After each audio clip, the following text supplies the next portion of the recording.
Hungarian Folk Tales. The Shepherd and the Snake.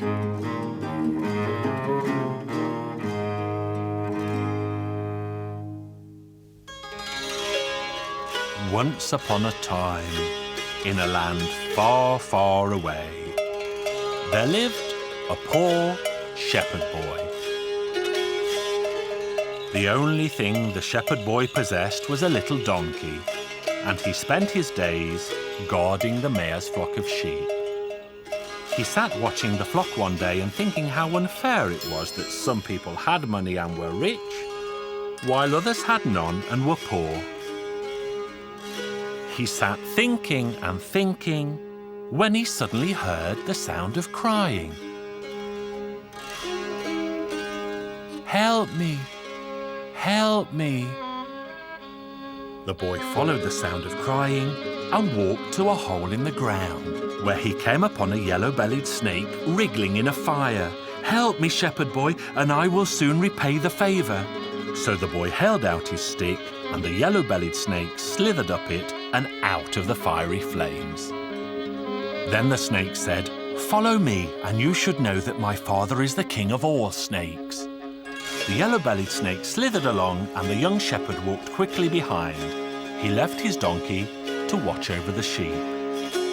The boy followed the snake until they found themselves in a forest, where the yellow-bellied snake suddenly slithered under a flat stone. The snake shouted back, "Push the stone away and follow me." The young shepherd did as the snake had said and revealed steps going down into the ground. And he walked down and down and down until he arrived in a beautiful diamond meadow.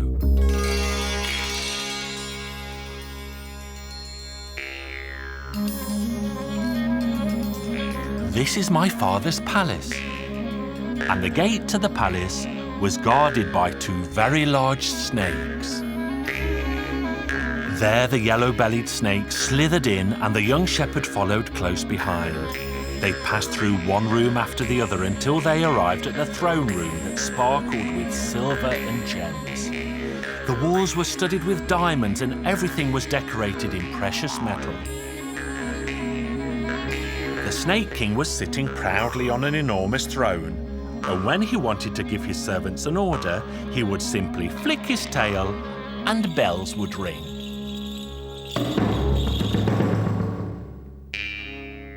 Then the yellow-bellied snake hurried up to the king and embraced him. "Father dear, don't harm this poor shepherd boy because he saved me from the fire." "Now, young shepherd boy, you may choose from two things as your reward for saving my son. You can learn to speak to all the animals, or I can give you a bag of gold."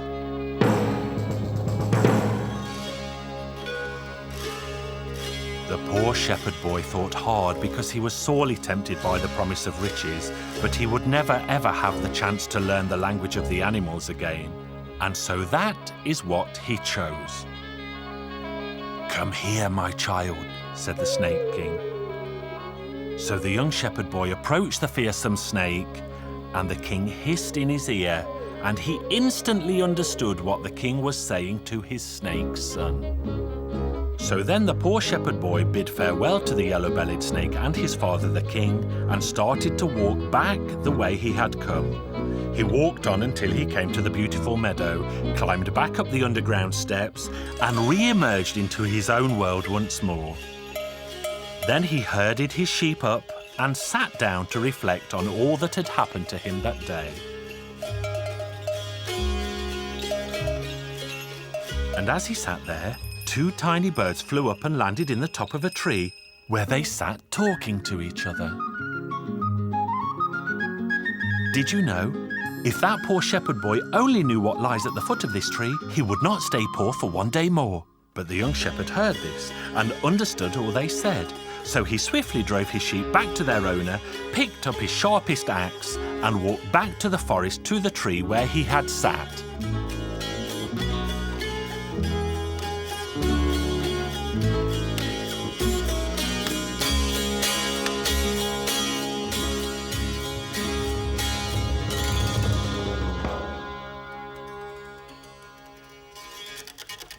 And he dug until he discovered, to his great delight, a big pot of gold. As evening fell, he took the gold home and never had to watch the mayor's sheep again. Then he soon bought a beautiful house with plenty of land, married his bride, and they both lived happily ever after.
Hungarian Folk Tales.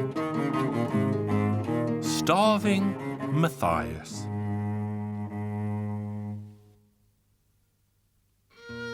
Once upon a time, very far away, there lived a very poor man. He was as poor as could be and had nothing to his name. His name was Starving Mathias, for he had nothing to eat. One day Mathias made up his mind to go into the forest and hang himself. He looked hard at all the trees to see which one would be best for the job.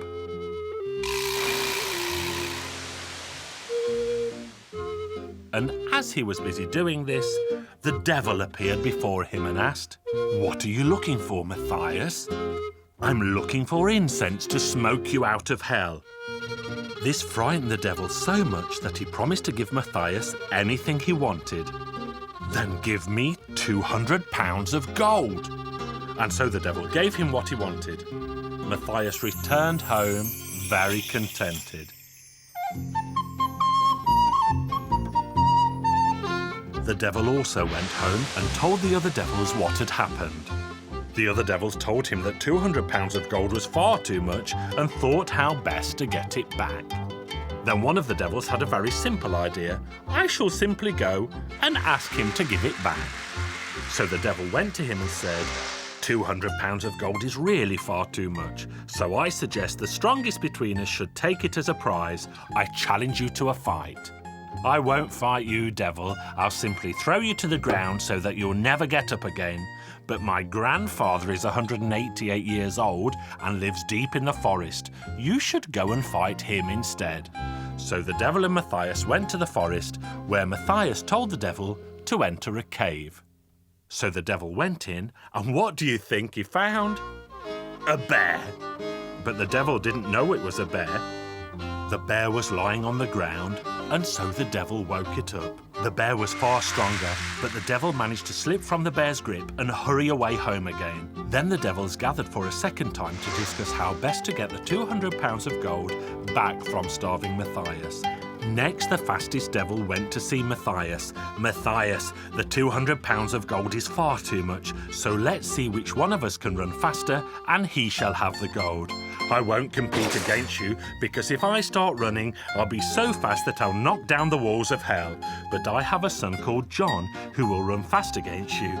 Come with me to the forest, because that is where John takes his midday nap." Mathias knew exactly in which bush the rabbit hid. "Wake up, John, wake up and take a race against the devil." The rabbit heard this, jumped to its feet and began to run as fast as the wind. The devil gave chase. But by the time the devil reached the forest, there was no sign of the rabbit. Who would have thought that your son could have run so fast? And with that, the devil walked back to hell. The devils gathered again to discuss the matter, and then the strongest of them said, "This time I shall go and bring back the gold." So he went to see Mathias and said to him, 200 pounds of gold is far too much. The one to win the gold will be the one of us who can carry the horse 6 times around the yard and rest no more than 3 times in total. This challenge worried poor Mathias because he knew the horse was far too heavy for him. Then he had a thought and said to the devil, "You do it first, and then I will follow you." So the devil lifted the horse and carried it around the yard 6 times, but by the time he was done, the devil was absolutely exhausted. Then Mathias said to the devil, "The way you lifted the horse and carried it around was really no great deed, and you even stopped to rest. Now I shall take the horse between my legs and take it 9 times around the yard without stopping, even once." When Mathias dismounted, he spoke to the devil and said, "You see, I am much stronger than you are. Although I took the horse between my legs, I had no need to take a rest." Defeated, this devil went home again. Once back, the devils discussed how they would regain the gold. At last, a devil stepped forth saying that he would bring back the gold. So off he went to see Mathias. 200 pounds of gold is far too much, so the one of us who can scare the other more shall have the gold. We'll have you drink hot ink today. I'll drink it. What if we harness you to a yoke and have you plough smouldering embers in hell? I'll do it if I must. What if we put you in a steel pot and pour boiling lead on you? I'll bear it if I must. Now I'll scare you. The devil realised that the man was much braver, and so he rushed back to hell and told the others, "Beware of starving Mathias. Let him have the 200 pounds of gold rather than perish, because that Mathias is a bigger devil than all of us put together." But when he died, he was not let into heaven.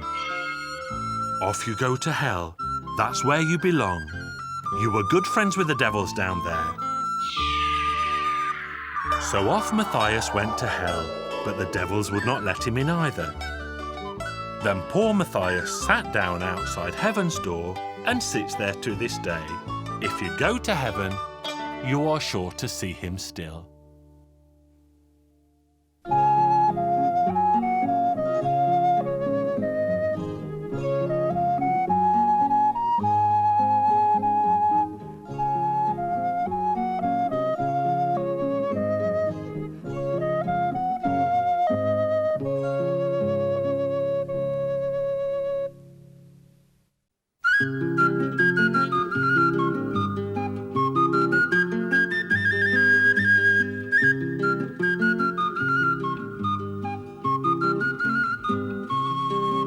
Hungarian Folk Tales. The Dyer's Apprentice.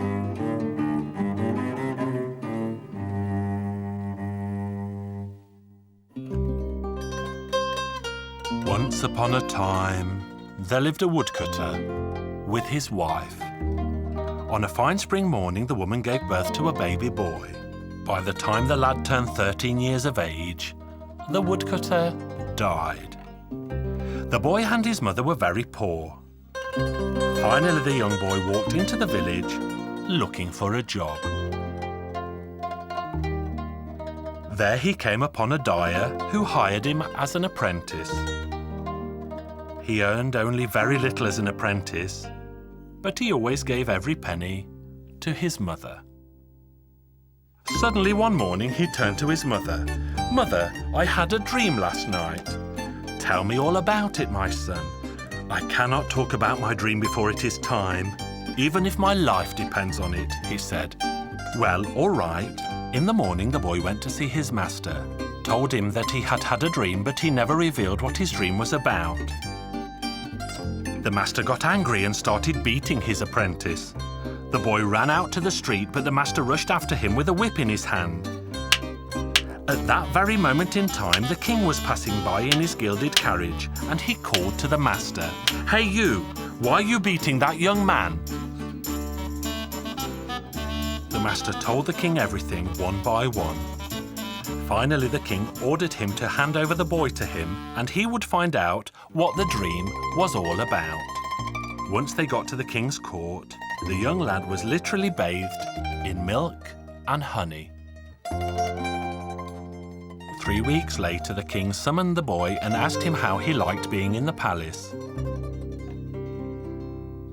"I quite like it here," replied the boy.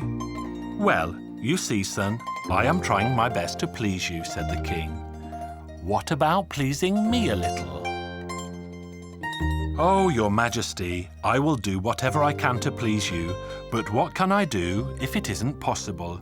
All right then, all you should do is tell me what you dreamt the other night." "Oh, your majesty, that is an impossible task, because even if you take my life, I cannot reveal my dream to you before it comes true." And so it went on and on for 7 years, but all was in vain. Finally, the king lost all hope and patience and had the boy walled in. In the meantime, the king's daughter also grew up to be a beautiful girl, and she fell in love with the boy. She stole a purse filled with gold coins from her father and gave it to the bricklayer. She instructed the man to leave a small opening in the wall. Through that small opening, she gave food to the young boy 3 times a day. She kept feeding him every day for another 7 years. In the meantime, the Turkish Sultan announced he wished to marry the princess, but the old king did not want to hear about it. The Sultan sent 3 identical donkeys to the king, asking him to identify the exact age of each animal, otherwise he would attack and destroy the king's country. The king was frightened and he ran around asking everybody for a solution, but nobody was able to tell the exact age of the donkeys. As the daughter was carrying lunch to the boy behind the wall one day, she told him what had happened. In the end, the boy told her not to worry. He told her to go home and sleep through the night. And when she awoke the next morning, she should tell her father the following: "Give the donkeys oats that are 1, 2, and 3 years old. The animals will eat the oats that correspond with their own age." And so it happened. The king was happy that he finally managed to save his country. But the Turk just couldn't rest. He wrote another letter to the king with the following message: "This time I am sending you a stick with bludgeons on both ends." He wrote, "If you cannot tell which is the upper and which is the lower end of the stick, I am going to have you decapitated." The king's joy suddenly turned to sorrow. In the meantime, the princess dreamt that if they tied a single hair around the middle of the stick and lifted it, the lower end, which was thicker, would bend towards the ground.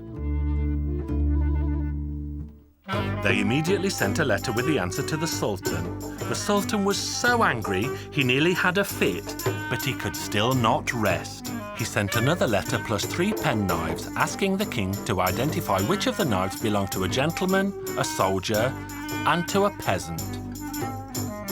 Once again, the princess dreamed up the solution. She said that the knives should be stuck into the ground next to a burning fire. The one that smells like garlic belongs to a peasant. The one that smells of scent belongs to a gentleman. And finally, the one that oozes blood must belong to the soldier. The king was overjoyed and sent a letter to the Turkish Sultan. The Sultan never sent another letter. The king was curious to find out how his daughter always knew the right answers. Finally, his daughter confessed everything, and the king ordered his men to tear down the wall. Everyone was happy, and they held a magnificent wedding in the palace. As they were eating, the king once again asked the apprentice to tell him what his dream was all about. "This was my dream, your majesty," he said, pointing to his bride and the wedding ring. And they all lived happily ever after.